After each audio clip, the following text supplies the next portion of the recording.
मेरे सभी पढ़ाकू भाई बहनों का दिल से स्वागत है। तो चलिए आज की वीडियो में हम बात करने वाले हैं बीए प्रोग्राम फर्स्ट सेमेस्टर के जितने भी स्टूडेंट हैं जिनके पास ये सब्जेक्ट भारत का इतिहास प्रारंभिक काल से 300 सीई तक का जो है यहाँ पर उनके पास में जो हिस्ट्री है। तो क्योंकि एक 1200 वाली भी हिस्ट्री है और एक 300 वाली भी हिस्ट्री है, तो आपको ये वाली हिस्ट्री के अंदर मैं आपको बताने वाला हूँ आज सबसे ज़्यादा इंपॉर्टेंट जो आपका क्वेश्चन होने वाला है आपके लेसन नंबर 1 से। मैं आपको बता दूं कि वो 101% आपका जो है हर बार एग्जाम में पूछा जाता है, तो आपको बहुत ही ईजिली यहाँ पर जो है 20 नंबर मिलने की संभावना आपकी बढ़ जाती है। तो चलिए देरी ना करते हुए हम वीडियो को स्टार्ट करते हैं और सबसे पहले हम क्या करेंगे, हम देखेंगे जो हमारा लेसन नंबर 1 है इसमें से सबसे ज़्यादा इंपॉर्टेंट जो क्वेश्चन है आपका वो कैसे बनने वाला है और आपको इसमें से क्या जानने की ज़रूरत है। तो चलिए सबसे पहले हम लोग क्या कर लेते हैं, यहाँ पर जो है हम लोग कलर चेंज कर लेते हैं, तो यहाँ आपको जो है विजिबल होगा सब कुछ। तो भारत का इतिहास प्रारंभिक काल से, तो यहाँ पर जो हम बात करने वाले हैं 300 सी तक वाले, तो इस वाले बुक के अंदर सबसे पहला आपका लेसन है प्रारंभिक भारतीय इतिहास की व्याख्या करने के लिए स्त्रोत। ठीक है,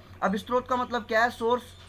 अब किसी भी चीज़ की जानकारी के लिए हमें किसी ना किसी चीज़ का सोर्स तो चाहिए ना, तो जो स्रोत है वो हम यहाँ पर जानकारी प्राप्त करेंगे कि वो कौन कौन से स्रोत है। बहुत ही छोटा और बहुत ही ज़्यादा इंपॉर्टेंट लेसन है ये, और आपको 20 नंबर पूरे के पूरे यहाँ पर मिलने वाले हैं। तो चलिए वीडियो को स्टार्ट कर लेते हैं जल्दी से, और सबसे पहला जो हमारा टॉपिक इसमें होने वाला है वो हम लोग यहाँ पर देख लेते हैं।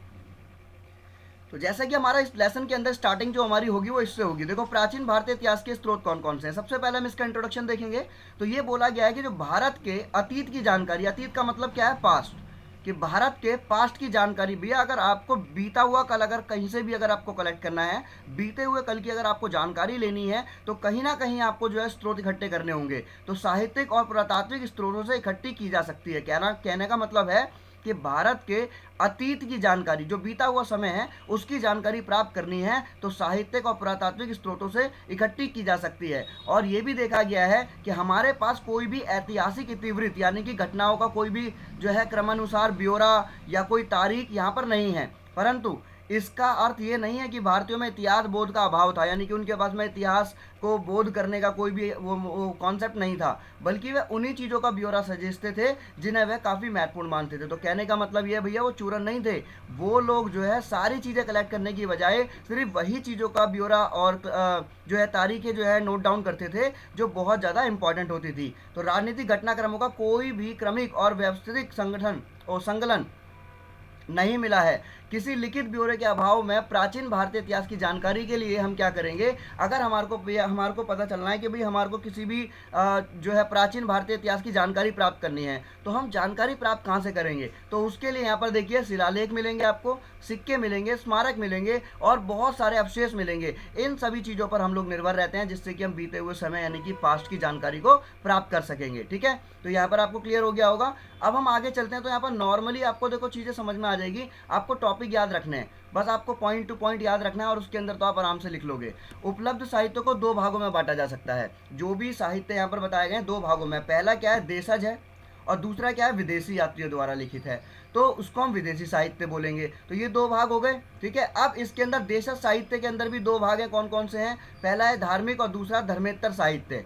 इसके बाद में जो दूसरा, देखो पहला क्या हम यहाँ पर बताएंगे कि साहित्यिक स्रोत जो है वो दो भागों में बटा हुआ है। ठीक है, दो भागों में बटा हुआ है, कौन कौन सा, पहला देशज है और दूसरा जो है विदेशी है।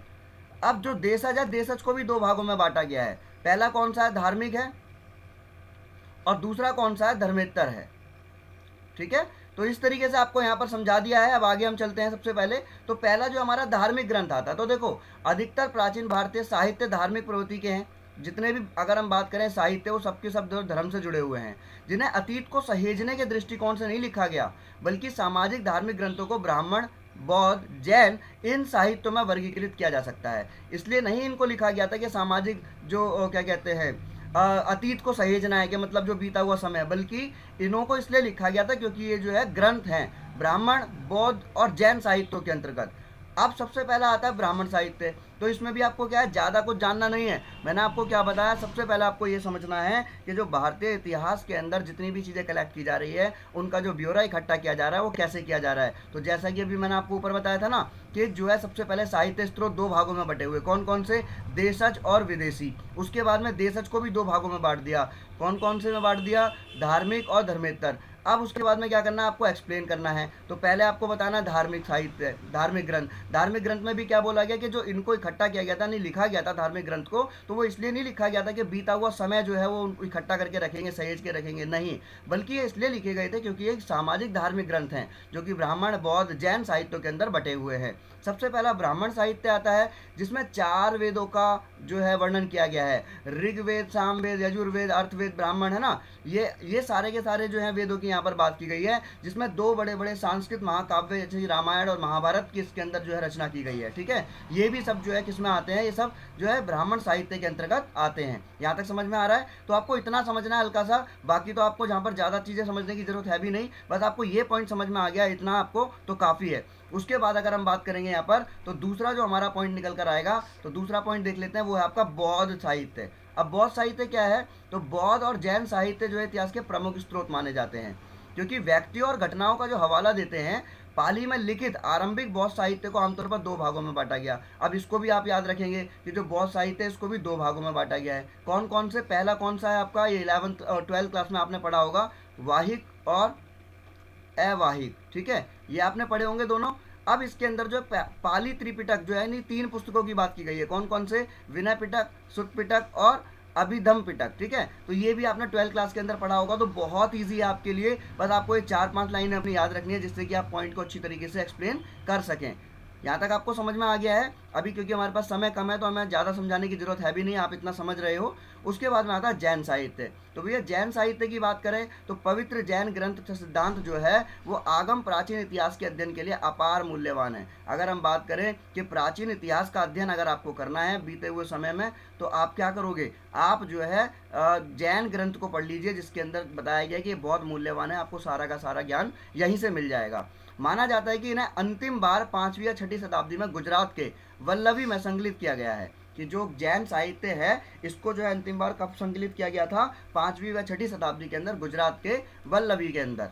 अब प्राकृत में रचित ये ग्रंथ महावीर के काल के बिहार और उत्तर प्रदेश के राजनीतिक इतिहास के पुनर्निर्माण संबंधी उपयोगी और महत्वपूर्ण जानकारियों से भरे हैं। तो अगर भैया आपको जानकारी लेनी है कि बिहार और उत्तर प्रदेश की जो राजनीतिक इतिहास है ना, वो किस तरीके से निर्माण हुआ, उपयोगी वहाँ पर जो है चीज़ें उपयोग की गई, तो ये सारी जानकारी आपको कहाँ मिलेगी? ये जैन साहित्य के अंदर मिलेगी। ठीक है, तो यहाँ पर भी आपको क्लियर हो गया होगा सब कुछ अच्छी तरीके से, तो ये ज़्यादा कोई डिफिकल्ट नहीं है। उसके बाद में हम आ जाते हैं भैया धर्मेतर साहित्य पर। तो इसमें क्या बोला गया है, इसके अंदर बताया अधिकांश धर्मेतर साहित्य जो है धर्मशास्त्र, जीवन चरित्र, इतिहास, राजनीतिक, व्याकरण, शास्त्रीय संस्कृत साहित्य और कई वैज्ञानिक कार्यों के रूप में मौजूद है। यहाँ सबका उल्लेख संभव नहीं है, इसलिए कुछ ही चीज़ें यहाँ पर बताई गई, जैसे कि धर्मशास्त्र और स्मृति अपनी टिप्पणियों के साथ एक साथ धर्मशास्त्र कहलाते हैं। अगर बात करें हम कि अगर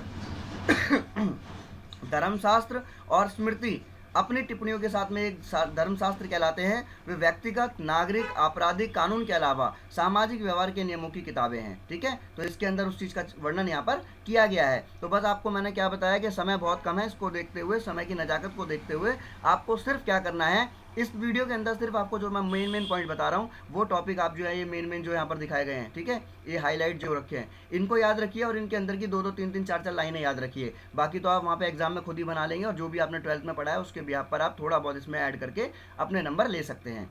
फिर आता है आपका विदेशी साहित्य। तो भैया विदेशी साहित्य में क्या है, इसमें विदेशियों या विदेशी मंत्रियों के विवरण देशज साहित्य के पूरक हैं। पूरक समझते हो ना, पूरक आई एम सॉरी ठीक है, तो विदेशी और विदेशी साहित्यों के देशज के क्या हैं, वो पूरक हैं। एक ग्रीक लेखक द्वारा भारतीय युवराज सेंड्रोकोट्स और अलेक्जेंडर के समकालीन के रूप में उल्लेख का आश्रय संभवतः चंद्रगुप्त मौर्य से है। मतलब ये एक दूसरे के ही पूरक हैं, यानी कि चाहे अगर हम इंडियन की बात करें चाहे विदेशी की, दोनों सेम ही हैं।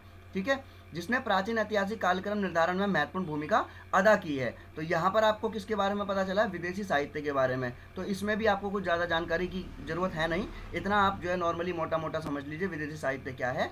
ठीक है, उसके बाद में अगर हम बात करें तो यहाँ पर साहित्य की सीमाओं को हम छोड़ देंगे। उसके बाद हमारा जो मेन कॉन्सेप्ट आएगा निकल कर, जो आपको बहुत ही ज़्यादा इंपॉर्टेंट है और समझना जरूरी है, वो ये है कि जो आपको साहित्य के जो प्रमाण मिले हैं उसके लिए कौन कौन सी पॉइंट्स हैं। सबसे पहला इंपॉर्टेंट पॉइंट शिलालेख।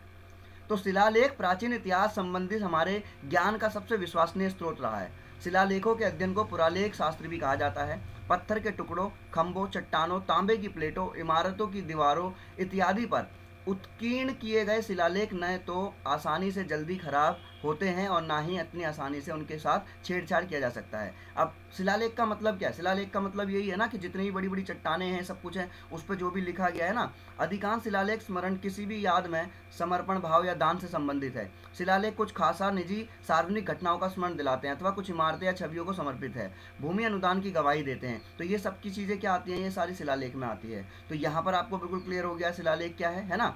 उसके बाद में हम बात करेंगे किसकी? तो उसके बाद में हमारे 2-3 टॉपिक और हैं इसके अंदर जो नॉर्मल है, और उसके बाद में आपको 12 से 13 मिनट की वीडियो के अंदर आपको जो है पहला लेसन बिल्कुल कंप्लीट हो जाएगा और 20 नंबर आपके पक्के हो जाएंगे। उसके बाद में आते हैं सिक्के। तो अभिलेखों के साथ साथ सिक्के यानी कि मुद्रा, इनका भी प्रचलन था और ये प्राचीन भारतीय इतिहास के महत्वपूर्ण पुरातात्विक स्रोत है। यानी कि अगर हम बात करें प्राचीन भारत की, अगर हम इतिहास की बात करना चाह रहे हैं, पास्ट की बात करना चाह रहे हैं, तो उसकी जानकारी में सबसे ज़्यादा महत्वपूर्ण रोल जो है सिक्कों ने भी दिया है। देश के विभिन्न भागों में खुदाई से बड़ी मात्रा में सोने के, चांदी के, तांबे के ये सिक्के मिले हैं और हमें गुप्त काल तक के भारतीय इतिहास से संबंधित महत्वपूर्ण जानकारियां उपलब्ध कराते हैं। सिक्कों का अध्ययन क्या कहलाएगा? मुद्रा शास्त्र कहलाता है। ठीक है ना, ये आपका असिस्टमेंट में भी अभी क्वेश्चन आया था। यहाँ तक क्लियर है? तो आपको बस वही मैंने आपको बताया कि 2-2, 3-3, 4-4 लाइनें पढ़नी है जिससे कि आपको सिर्फ टॉपिक समझ में आ जाए। ठीक है ना। उसके बाद अगर हम बात करें यहाँ पर सिक्कों के बाद, तो हमारे सामने फिर एक और यहाँ पर टॉपिक आता है।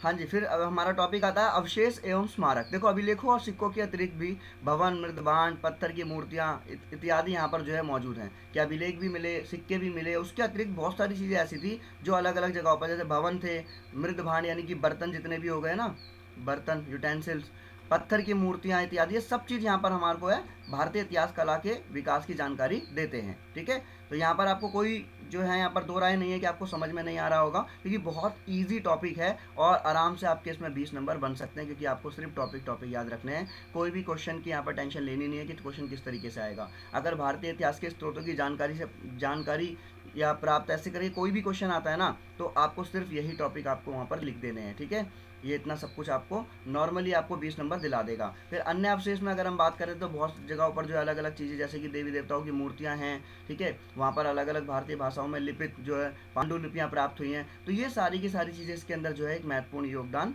देती हैं, जिससे कि हम लोग क्या कर सकते हैं, स्रोत की जानकारी इतिहास की जानकारी प्राप्त कर सकते हैं। तो उसमें आप बाद में देखो, यहाँ पर लास्ट में क्या दे रखा है, आपको निष्कर्ष दे रखा है कि पुरातात्विक स्रोत जो है वो प्राचीन भारतीय इतिहास की राजनीतिक बात करें, सामाजिक बात करें, आर्थिक बात करें, धार्मिक व्यवस्थाओं के विषय में महत्वपूर्ण जानकारियां उपलब्ध कराते हैं। तो आई होप आपको ये वीडियो समझ में आई होगी। और जो मैंने आपको कहा था कि 13 मिनट की वीडियो के अंदर आपको जो है पूरा का पूरा 20 नंबर का जो है एक क्वेश्चन यहाँ पर कंप्लीट मैंने कराया है, और ये लेसन आपका यहाँ पर कंप्लीट हो जाता है। आगे की जानकारी के लिए बने रहिए हमारे साथ, और आपके जो भी डाउट्स हैं आप हमारे कमेंट सेक्शन के अंदर हमें जरूर बताइए, जिससे कि हम लोग उस पर चर्चा कर सकें।